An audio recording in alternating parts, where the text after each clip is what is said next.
Fast food is everywhere, across America, across the world.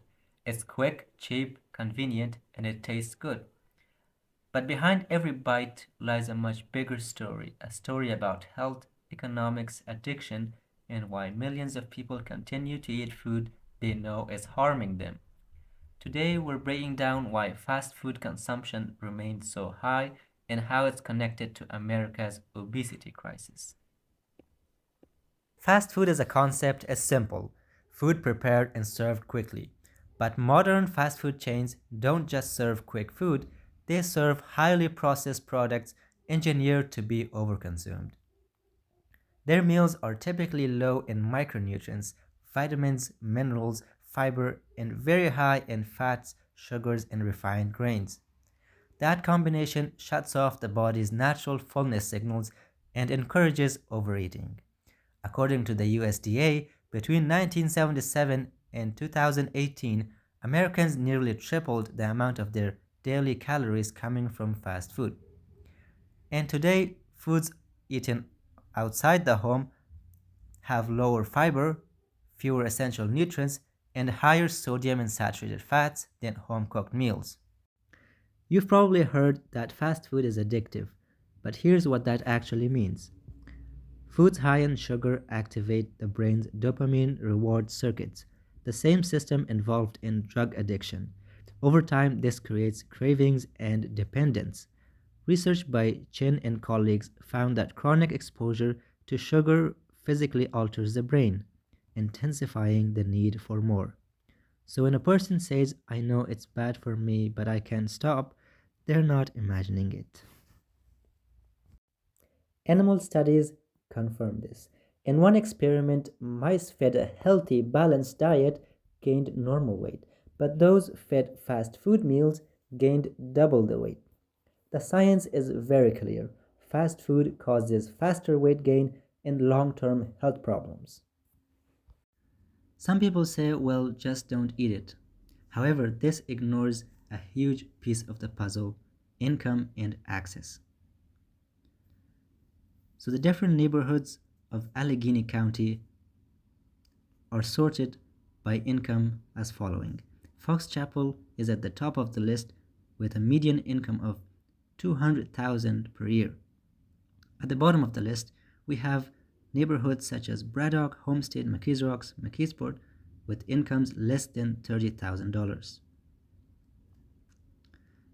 Now, if we search for the obesity rates, we'll get some interesting results.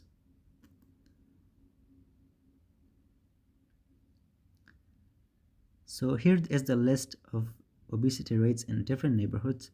Fox Chapel is at the bottom of the list with only 25% obesity. However, we can see that Braddock, Duquesne, Rankin, Homestead, and East Pittsburgh have a whopping obesity rate of 46%, 45%, 44%. So it's very clear that wealth and obesity are directly related. But what might be the reason behind this?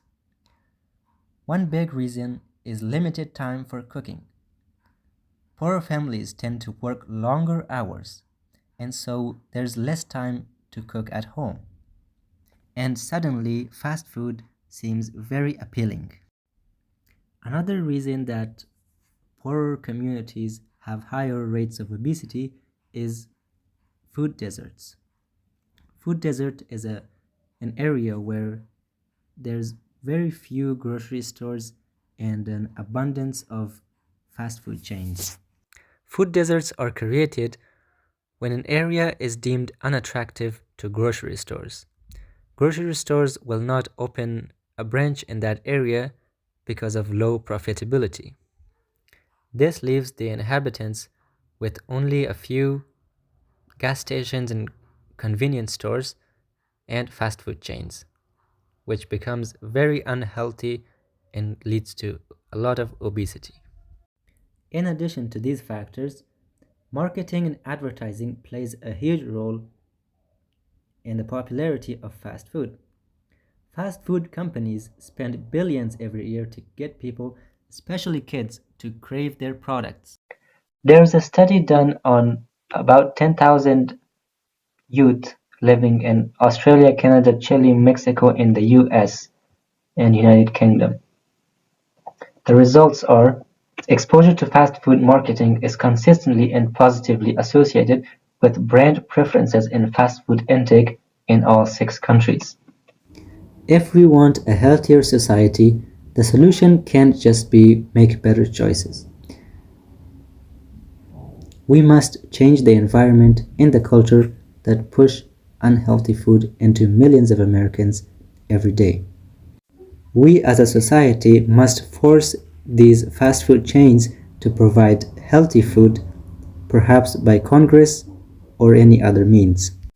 In addition, we can raise awareness amongst all communities throughout the US about healthy food and the dangers of fast food.